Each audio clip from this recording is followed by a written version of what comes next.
Shalom saudara, selamat bertemu kembali. Hari ini saya mau bicara sesuatu yang bisa membangun saudara kita semua ya. Haleluya, saya sedang berbicara mengenai soal kita sekarang sudah di Taman Eden yang kedua dan terakhir. Karya Kristus adalah jauh lebih hebat daripada Taman Eden yang pertama. Makanya dikatakan di Efesus 1 ya kan ayat 19 supaya Tuhan berikan roh hikmat dan wahyu supaya kita tahu betapa hebat kuasanya bagi kita yang percaya, seperti pada waktu Ia membangkitkan Kristus dari kematian dan mendudukan Dia jauh lebih tinggi ya dari penguasa, kekuasaan, pemerintahan, kerajaan, tiap-tiap nama yang dapat disebut. Bukan hanya di dunia ini saja, tapi juga di dunia yang akan datang, juga kuasa di bawah bumi ya, karena neraka itu ada di bawah bumi. Jadi kita lihat di sini bagaimana Allah mau bagaimana kita sekarang punya kuasa yang luar biasa. Ya kan? Kenapa dikatakan seperti pada waktu Yesus membangkitkan dari kematian? Karena kuasa Allah lebih besar dinyatakan waktu Dia bangkitkan Yesus, Allah bangkitkan Yesus dari kematian. Lebih besar dari waktu Dia menciptakan dunia ini, bumi ini, ya kan, dengan Taman Eden, manusia, ya kan, itu lebih lagi, ya kan, kuasanya lebih lagi. Waktu Dia membangkitkan Yesus dari kematian, karena waktu Dia bangkitkan Yesus, kita juga dibangkitkan bersama dengan Dia. Amin, saudara. Haleluya, puji Tuhan. Thank you Lord Jesus. Jadi kita lihat di sini bagaimana Yesus penebusannya adalah seperti Taman Eden yang kedua dan terakhir. Ya. Dan kita tahu dulu manusia waktu di Taman Eden, kenapa saya katakan di Taman Eden? Karena dulu waktu di situ manusia bergaul dengan Allah, ya kan? Semuanya sudah diciptakan, sebelum manusia diciptakan semuanya sudah tersedia. Dan Allah punya tujuan, yaitu bersekutu dan berkarya bersama Dia. Sekarang kita tahu dari firman-Nya di Taman Eden yang kedua dan terakhir ini, kita sudah dilahirkan kembali, ya kan? Kita diciptakan kembali di dalam Kristus Yesus untuk melakukan pekerjaan baik yang Dia sudah siapkan sebelumnya. Ia mau kita berjalan di dalamnya. Ya kan, itu Efesus 2 ayat 10. Dan Allah sudah punya rencana buat kita. Dia sudah punya rancangan damai sejahtera. Ya kan, Yeremia 29 ayat 11, ya kan, dikatakan bagaimana rancangan Dia itu tidak ada kecelakaan. Ya kan, rancangan damai sejahtera untuk memberikan kepadamu hari depan yang penuh harapan. Ya kan, terus Mazmur 139 ayat 16, hari-hari kita sudah tertulis di dalamnya. Allah sudah punya, Dia Bapa yang baik, Dia sudah punya rencana, Dia sudah punya tujuan, punya strategi untuk kita semua. Kita nggak usah hidup menebak-nebak. Allah itu jelas dan Dia selalu bikin rencana. Allah itu Alkitab mengatakan He is the builder of all things. Dia suka membangun, Allah suka mencipta. Ya kan, kalau saudara lihat, ya ini kayak gini aja. Ini banyak sekali. Nggak kehitung saudara, semua barang-barang ini semua tidak terhitung saudara. Warna, bentuk, ya kan, juga kembang juga ada yang wangi. Burung-burung tidak terhitung. Amin, warna itu kalau dicampur jadi waduh luar biasa. Allah kita tuh sudah menjadi Bapa kita, Dia tuh dahsyat saudara. Dia sangat murah hati. Amin saudara, Dia baik saudara. Jadi mari kita buang semua segala pengaruh tradisi agamawi yang membuat firman Tuhan hilang kuasanya, terus menjadikan gambar Allah tuh distorsi, itu jadi kayak dibelokkan saudara. Berdasarkan pengalaman orang, opini orang, turun-temurun. Alkitab bilang, jangan izinkan itu bertumbuh di dalam Kristus. Amin. Jadi kita lihat di sini perbedaan antara perjanjian lama, perjanjian baru. Kenapa ada perjanjian lama, perjanjian hukum Taurat? Karena waktu itu manusia yang sebetulnya minta. Ya, manusia itu dalam kesombongannya tidak mau diterima, diberkati berdasarkan kebaikannya Allah, seperti Abraham. Abraham itu kan imannya sama seperti kita. Abraham percaya kepada kasih karunia. Dikatakan di Galatia 3, Abraham itu percaya kepada Injil. Amin, saudara, dia percaya kepada Injil sama seperti kita. Saudara dan saya, kita percaya kepada Injil sehingga kita lahir baru. Makanya dikatakan kita ini keturunan Abraham. ya kan? Di Galatia 3 ayat 29, ya kan? If you belong to Christ, ya saudara milik Kristus, saudara adalah keturunan Abraham. Ya kan, bahasa Indonesianya berhak untuk segala janji Allah. Kalau bahasa Inggrisnya lebih akurat, nggak selalu ya, tapi ini lebih akurat secara konteks bahwa kita ini adalah ahli waris menurut janji. Saudara punya warisan. Itu penting sekali ya, janji Tuhan sebagai warisan supaya iblis tidak membelokkan, bilang, oh Tuhan belum kasih, karena kamu masih begini dan begitu. Tidak, semua janji Allah di dalam Kristus adalah ya dan amin. Saudara dan saya, kita hanya perlu lebih sadar, kita sekarang sudah di dalam Kristus, bukan nanti di sorga. Amin saudara. Saudara yang percaya pada Yesus, saudara, kita sudah berada dalam Kristus, kita sudah ciptaan baru. Amin. Yang lama sudah berlalu, yang baru sudah datang. Apanya yang baru? Yang baru itu bukan fisiknya kita, bukan jiwanya kita, bukan emosi kita, bukan pikiran, cara kita pikir, bukan kemauan kita. Tapi yang baru itu hati kita. Kita sudah punya hati seperti Yesus. Amin. Amin, saudara. Saya hanya mau ingatkan ini karena istilah anak Tuhan jadi kayak frase yang mati. Karena kemudian banyak masalah. Oh, gimana Bu? Katanya udah selamat, kok kelakuannya masih seperti itu? Ya itu karena orang itu gak perbarui pikiran, saya bilang. Hatinya dia gak mau, tapi dia tidak mengindahkan hatinya dia. Orang itu akan punya banyak masalah, tapi Allah tidak buang dia loh. Dia tetap anak Allah. Tapi akan punya banyak masalah. Ya Allah mau kita mengalami surga di bumi, tapi kalau kita seseorang nggak perbarui pikiran, terus menerus hidup menurut manusia lamanya, dia tidak mengerti, dia bisa mengalami neraka di bumi. Bukan surga di bumi, neraka di bumi, saudara. Amin. Jadi kita harus tahu itu. Itu adalah salah satu yang kita harus mengerti, bahwa ada perbedaan antara roh kita dengan jiwa kita. Jiwa kita yang belum diperbarui loh. Jiwa kita tuh yang masih mau melakukan cara pikir yang sama, ngomongnya sama, perasaannya sama. Itu jiwa yang belum diperbaruin. Ya kan, itu sebabnya waktu kita lebih lagi membiarkan firman-Nya membasuh kita, memperbarui jiwa kita, makin makmur, kita makin stabil, makin tenang. Itu yang saya alami. Saya nggak bilang saya sudah ya, karena sampai Yesus datang lagi kita masih harus terus bertumbuh. Tapi waktu kita lebih mengalami, saudara, benar-benar saya mengalami 2 Petrus 1 ayat 2. Bagaimana kasih karunia damai sejahteranya semakin bertambah. Itu benar, bukan karena kesaksian saya jadi itu benar. Itu benar, makanya kita bisa mengalami. Itu yang saya alami, saudara. Masalah tetap ada ya, selama kita di bumi akan ada terus ya tantangan ya. Tantangan demi tantangan. Tapi kok bisa lebih tenang, lebih teguh, lebih damai. Nggak seperti dulu, wah sepertinya dunianya udah runtuh. Oh, saya nggak begitu, Bu Monica. Ya, tapi kita masih bisa bertumbuh. Amin, saya nggak tahu masalah Anda apa, tapi ketahuilah, firman Tuhan mengatakan, jangan seperti orang dunia. Amin, pasti ada area di dalam diri saudara dan saya masih harus perbaruin. Kita jangan ukur diri kita pakai ukuran kita sendiri loh. Firman harus jadi patokan, saudara. Amin, saudara. Waktu itu ada satu orang bilang, ya saya orangnya nggak khawatiran. Iya benar, nggak khawatir, tapi nggak cukup karena cuma nggak khawatir, orang dunia juga bisa. Ada orang nggak khawatir. Saya bilang, kamu tuh ibarat tanah, biarpun kamu tanah itu kamu nggak banyak semaknya, nggak banyak durinya, nggak banyak batunya. Tapi kalau nggak ditanemin, sebentar lagi banyak yang akan timbul di situ.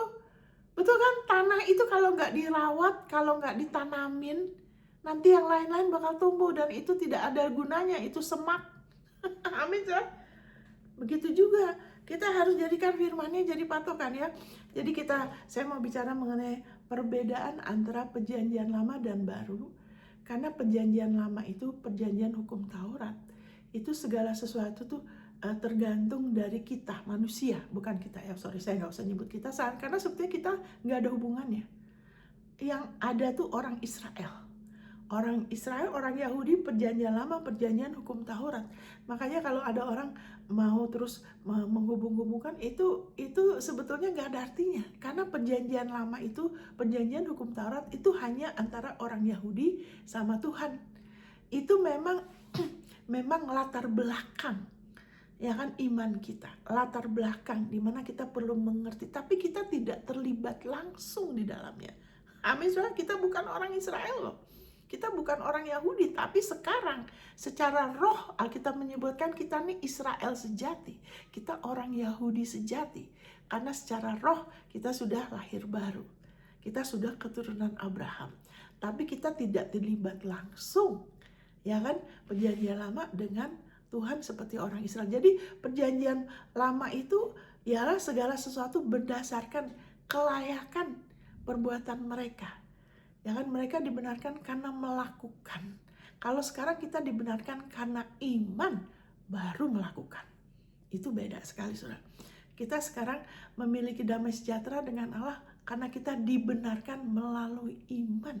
Kalau perjanjian hukum Taurat itu dasarnya siapa yang melakukannya, ya kan, akan dibenarkan, ya kan. Jadi berdasarkan darah binatang, ya kan. Kalau ada ini harus bawa di darah binatang, ya kan. Jadi setahun sekali kalau imam besarnya bawa darah binatang, persembahan yang diterima sepanjang tahun itu mereka diberkatin, mereka dilindungi. Dan kalau secara individu ada yang melanggar secara individu, mereka harus bawa persembahan secara individu, ya kan, harus bawa. Makanya tetap ada imam biasa yang terima persembahan, apakah itu dosa ataukah ucapan syukur atau yang lain-lain, ya kan. Itu dulu perjanjian hukum Taurat hanya darah binatang, tapi hebatnya sekarang di perjanjian baru ini berdasarkan darah Yesus.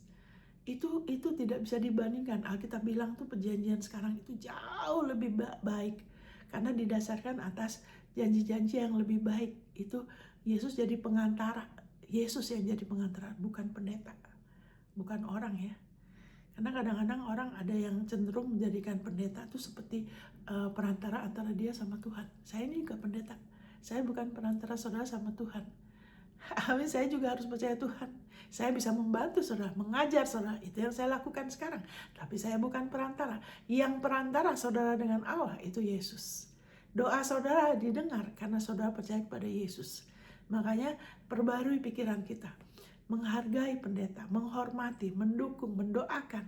Tapi pendeta bukan perantara antara kita sama Tuhan. Yang perantara itu Yesus. Pendeta bisa doakan, tapi kalau saudara sudah jadi anak Tuhan, Allah mendengar doa saudara. Allah mendengar doa saudara karena saudara punya perantara, Yesus Kristus. Amin, saudara. Jadi kita langsung aja, itu saya cuma singgung sedikit, ya. Saya mau akan lebih lagi menyinggung perbedaan, karena kalau perjanjian lama itu dimasukkan, dicampur dengan perjanjian baru, itu akan menyebabkan kebingungan. Terus akan ada tuntutan hukum Taurat, ya kan. Saya beri contoh ini aja, contohnya, ya. Di hukum Taurat itu kan, kasihilah Allah Tuhanmu dengan segenap hatimu, dengan segenap pikiran, segenap jiwamu, dengan segenap kekuatanmu, dan kasihilah manusia seperti kamu mengasihi sendiri, ya kan. Nah, itu salah satu ya hukum, ya kan. Tapi sekarang di perjanjian baru ini bukan lagi kita yang dituntut suruh mengasihi Allah, ya kan, seperti dulu orang Israel, tapi sekarang dikatakan kita mengasihi sebab Ia lebih dulu mengasihi kita. Yaitu 1 Yohanes pasal 4, ya. Kita sekarang mengasihi sebab Ia lebih dulu mengasihi kita. Kalau dulu di perjanjian lama, kalau kamu nggak ngampunin, Allah tidak bisa ngampunin kamu. Itu perjanjian lama loh, ya. Makanya waktu Yesus mengatakan itu di Markus 4 ayat 25-26. Kalau kamu mau berdiri untuk berdoa, ampunilah dahulu sekiranya apa yang ada di dalam hatimu.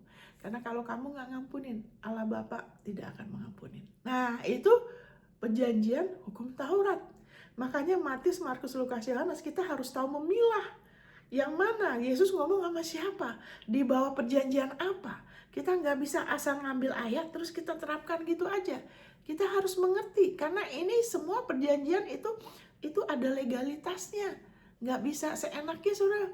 Sama aja saudara, sekarang ada rumah, kalau saudara punya rumah ada suratnya kan. Saudara punya KTP, saudara punya surat lahir, saudara punya STNK mungkin, surat motor, surat mobil, apalagi. Semua ada suratnya, ada legalitasnya. Kita juga gitu, kita harus mengerti ada legalitasnya. Itu sebabnya Yesus menyuruh kita memberitakan Injil dan mengajar. Kita harus mau diajar. Ada legalitasnya, kita nggak bisa main comot ayat tanpa kita ngerti konteksnya, saudara. Nanti salah kaprah, nanti saudara bisa bingung dan kecewa. Jadi ingat, di perjanjian baru ini tidak dimulai dari kita seperti di perjanjian lama, tidak langsung antara kita sama Allah. Kita sekarang ada perantara, satu perantara, Yesus Kristus, dia imam besar kita. Amin, saudara. Dan sekarang perjanjian baru ini kita mengasihi sebab Allah lebih dulu mengasihi kita. Kayak tadi saya singgung di Markus 4 ayat 25, Markus 11 ayat 25-26. Masih ada yang beritakan karena kurang mengerti. Ya kalau kamu gak ngampunin, Allah gak ngampunin kamu. Terus mungkin dia gak akan ngenalin kamu gak bisa masuk surga. Nah loh, itu bukan begitu.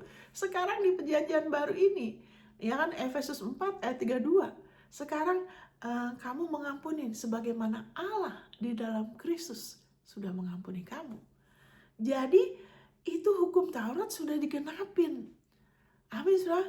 Roma 10 ayat 4. Ya kan, karena Yesus Kristus adalah di end-nya tuh sudah menamatkan, sudah menggenapin hukum Taurat buat kita, supaya anugerah kebenaran diperoleh tiap-tiap orang yang percaya. Maksudnya apa? Kita dibenarkan, dianugerahkan sebagai benar karena iman. Kita dianugerah sebagai benar oleh iman, untuk kita bisa terus-menerus bersekutu, punya akses ya kan kepada tahta kasih karunia, menerima warisan kita, karena kita sudah diperhitungkan sebagai benar, karena Yesus sudah menggenapi hukum Taurat buat kita. Itu sebabnya Allah di dalam Kristus sudah mengampuni kita.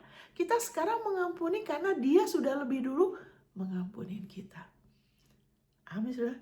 Kita sekarang, saudara bisa ngakuin ini, saya bisa mengampuni. Kenapa? Karena Allah di dalam Kristus sudah mengampuni saya. Itu Efesus 4 ayat 32. Amin, saudara. Sekarang segala sesuatu karena Kristus. Kita terima dulu, baru kita bisa beri. Kenapa banyak anak Tuhan punya masalah, tidak mengampunin? Saya nggak akan ngomong tidak bisa, karena kita bisa sekarang. Ya kan? Sekarang kita bisa mengampunin. Kenapa? Karena kita sudah diampunin. Itu sesuai, itu Efesus 4 ayat 32, dan Kirakus itu juga di Kolose 2 ayat 13. Segala pelanggaran kita sudah diampunin. Surat-surat yang mendakwa kita sudah dipakukan di kayu salib, yang menghukum dan mendakwa kita. Kalau kita terima itu, kita hayatin, kita ngakuin, saya sudah diampuni segala pelanggaran. Itu menolong kita mengampunin. Dan mengampunin itu bukan berarti kita kompromi. Kadang-kadang orang itu enak aja diampunin. Wah, kalau gitu nanti dia terus-terusan. Nah, seolah-olah kalau kita mengampunin berarti kita memberi izin orang itu berdosa. Kalau kita ngampunin berarti kita setuju sama orang itu. Kalau begitu Allah salah dong dalam mengampuni kita. Apakah Allah itu kompromi? Apakah Allah setuju dengan perbuatan kita? Apakah Allah diamkan aja? Tidak begitu loh, saudara. Salib itu bukanlah hanya bukti kasih Allah. Salib adalah bukti juga keadilannya Allah. Kalau Allah tidak bisa mengampuni begitu saja, saudara. Karena kalau dia sudah bisa, begitu Adam jatuh, langsung aja diampuni. Kenapa harus begini dan begitu? Betul kan? Gak usah rumit kan? Langsung aja ya udah deh sampein. Dia tidak bisa. Kenapa? Karena semuanya ada legalitasnya, saudara. Adam sudah dikasih hak. Kamu berkuasa, dan kamu berkuasa di sini di Taman Eden itu, dan kamu bangun, kamu kelola, ya kan, bekerja bersama Tuhan, kelola. Sekarang juga gitu, saudara dan saya, kita dikasih fasilitas, kita duta besar Dia, kita punya warisan, kita perlu kelola, kita perlu bangun, kita perlu dibangun, kita perlu jadikan supaya ada hal-hal yang luar biasa. digenapin dalam hidup saudara dan saya dan mempengaruhi yang lain sampai mempengaruhi hidup orang lain. Amin saudara. Thank you Lord Jesus. Dan jadi ada legalitasnya. Bukannya Allah tidak mau, dia tidak bisa loh. Amin saudara. Sama juga. Kenapa dia bisa mengampuni kita? Karena dosa saudara dan saya sudah dihakimin. Di mana Alkitab mengatakan orang the soul that sin that must die. Orang yang berdosa itu harus mati. Makanya Alkitab bilang kita harusnya dimurkahin sama seperti yang lain loh. Tapi karena kita percaya, ya kan, karena sudah ada yang bayar dosa saudara dan saya, makanya Allah baru bisa mengampuni kita. Bukan hanya mengampunin aja, juga Yesus sudah berganti tempat sama kita karena dia tuh mengalami proses dari awal sampai akhir, dari sejak dia lahir. Bagaimana dia lahir, hidup 33,5 tahun sampai dia mati dengan hati-hati. Dia terus menggenapi hukum Taurat loh. Jadi bukan hanya salib itu puncaknya ya, penggenapannya. Tapi sebetulnya dari sejak dia datang, itu semuanya dia lakukan semuanya buat kita. Itu betapa hebatnya kasih Bapa buat saudara dan saya loh. Bahkan sebelum Yesus pun, Bapak kita sudah nubuatkan ya, melalui dia bilang waktu di Taman Eden, waktu manusia jatuh, dia bilang melalui Hawa, keturunannya Hawa akan menghancurkan, meremukkan kepala ular, iblis. Berarti apa? Otoritas itu. Jadi Tuhan kasih otoritas kepada Adam, Adam kasih ke iblis, sehingga dia jadi ilah dunia. Amin saudara. Kita menyebut dia ilah dunia. Seluruh dunia berada di bawah kuasa si jahat. 1 Yohanes 5. Amin saudara. Jadi kemudian dia dikasih ke Adam yang harusnya untuk kelola, untuk dikuasain, karena semuanya fasilitasnya dahsyat sekali sudah ada, tidak ada seonak duri. Tapi kemudian dia kasih ke iblis. Nah loh, dari situ Allah nggak bisa nyelonong gitu aja langsung ambil rebut dari iblis, karena Adam yang memberi, Adam yang kasih ke iblis. Amin saudara. Adam yang lebih percaya sama iblis daripada sama kasih Bapa. Tapi lihatlah kasih Bapa bagaimana selama beribuan tahun sebelum Yesus datang, Allah terus ya kan berbicara kepada utusannya, ya kan, bagaimana dari Nabi Nuh sampai kemudian dari ada cerita mengenai Ayub karena dia nggak mengerti, ya, terus Abraham, ya kan, kemudian Daud, ya, perjanjiannya Israel, sampai Yesus datang lagi. Dan Yesus waktu lahir, dia hidup hati-hati. Dia terus menggenapin hukum Taurat buat saya, saudara dan saya. Dia nggak perlu buat apa, dia sudah oke dari sononya kok. Yesus sudah oke. Dia tuh firman Allah yang hidup. Dia nggak pernah dosa, dia nggak pernah mengenal dosa. Tapi dia melakukan itu. Dia di bumi ini ada tujuannya apa? Tujuannya ialah untuk menyelamatkan manusia. Dengan cara apa? Bukan hanya waktu dia disalib, salib itu puncaknya, tapi dengan dia hidup. Ya saya pakai ini kok tiba-tiba temperaturnya turun saudara. Saya pakai dulu ya.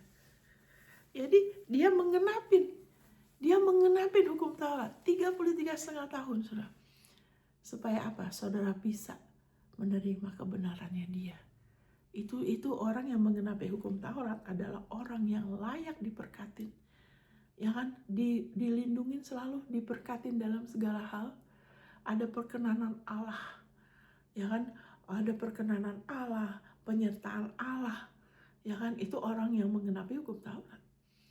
Tapi Alkitab bilang apa? Tidak ada seorang pun, ya kan, yang dibenarkan karena melakukan hukum Taurat. Tapi hanya satu orang yang bisa, itu manusia Tuhan Yesus Kristus, manusia Yesus Kristus.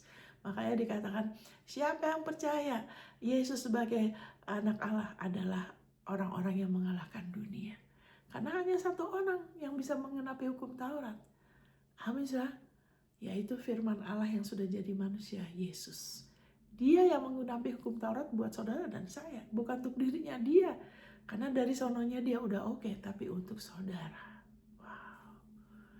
Wow, saudara renungkan ini. Wow, 33,5 tahun tuh lama loh saudara. Saudara bisa nggak belain orang yang nggak layak, yang kurang ajar, nggak terima kasih, jahatin saudara, saudara baik dia lawan dengan yang tidak baik, terus saudara terus melakukan yang benar supaya orang itu bisa diselamatkan. Enggak ada, apalagi sampai lama saudara.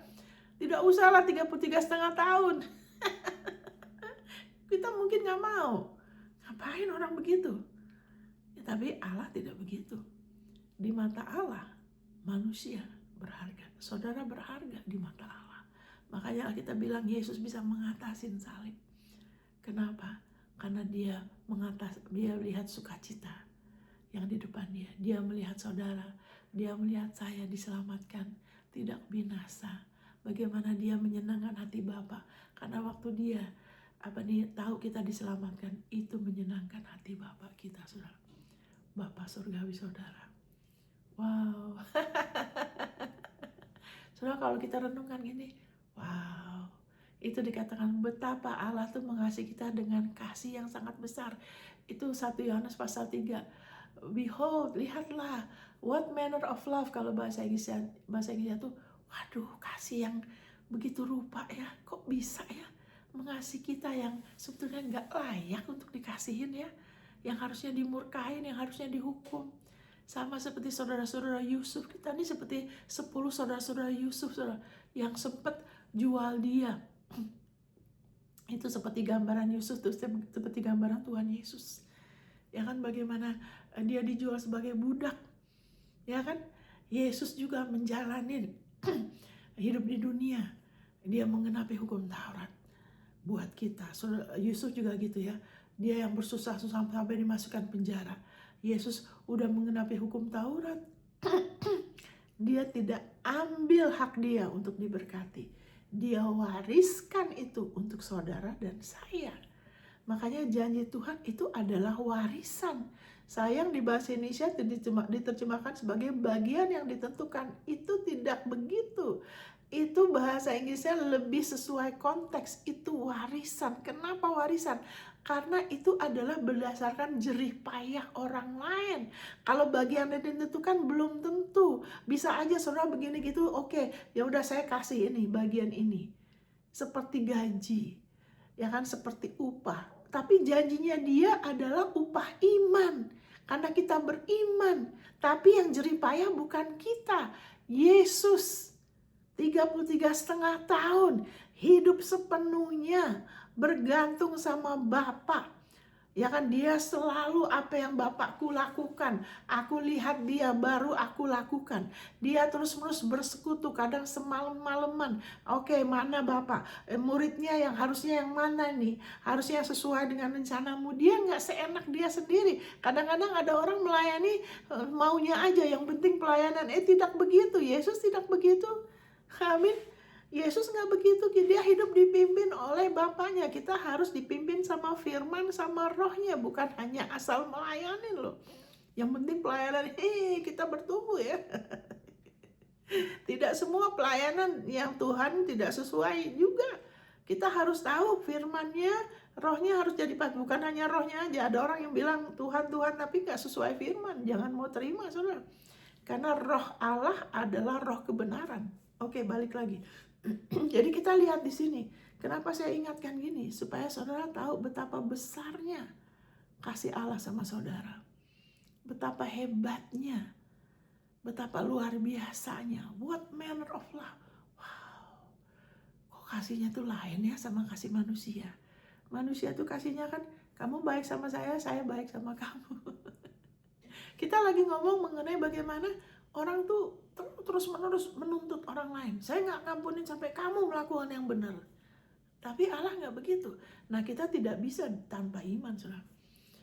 Kalau saudara mau tanpa iman, itu akan susah. Saudara bisa, makanya orang salah mengerti. Wah, enak aja mengampunin. Kalau gitu nanti orang seenaknya dong. Nah, kalau untuk orang dunia, itu harus ada hukum, saudara. Makanya ada polisi kan, ada penjara. Karena orang yang belum lahir baru, dan orang yang tidak perbarui pikiran, ya kan, yang nggak mau, harus ada di bawah hukum Taurat. harus dibatasin karena belum ada kemampuan. Tapi sebetulnya anak Tuhan sudah ada kemampuan untuk kita bisa bertumbuh. Kalau tidak mau, orang itu tidak mau menguasai tubuhnya, ya harus ada penjara. Tidak mau menguasai pikirannya sampai merugikan orang, ya harus ada penjara, harus ada polisi. Makanya dikatakan hukum Taurat itu bukan untuk orang benar. Untuk anak Tuhan yang belum sadar dirinya orang benar, harus ada hukum Taurat.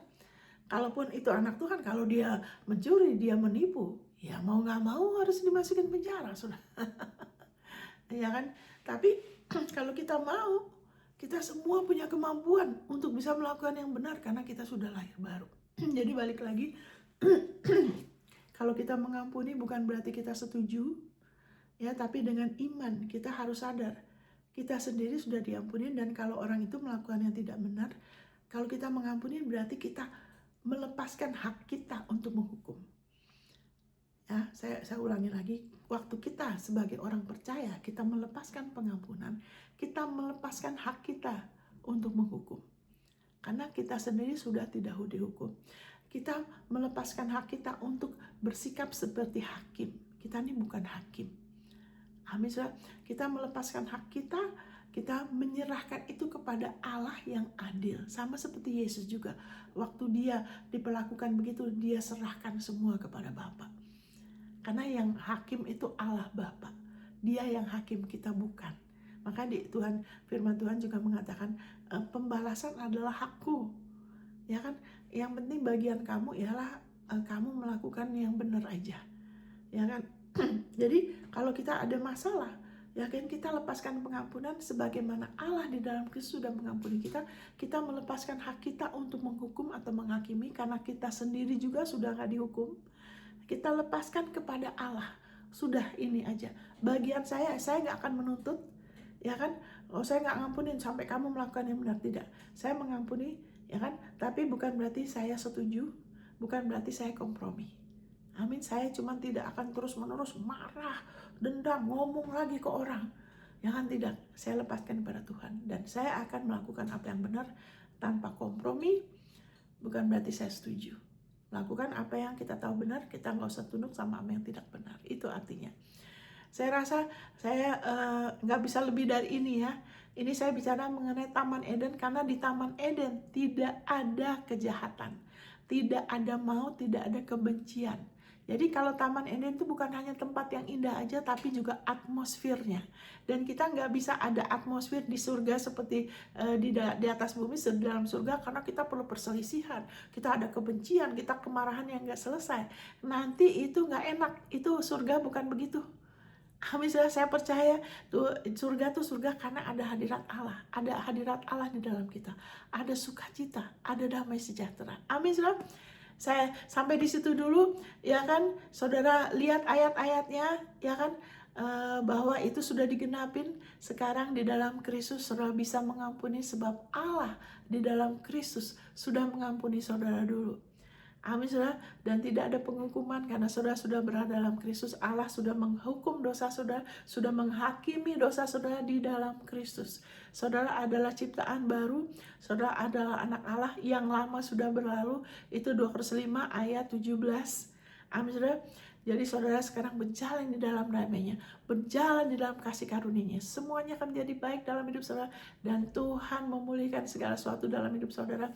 Saudara tidak akan sama lagi, akan lebih ada damai dalam hati saudara, saudara akan lebih sehat, lebih makmur. Yang terbaik jadi atas saudara. Dalam nama Tuhan Yesus. Amin.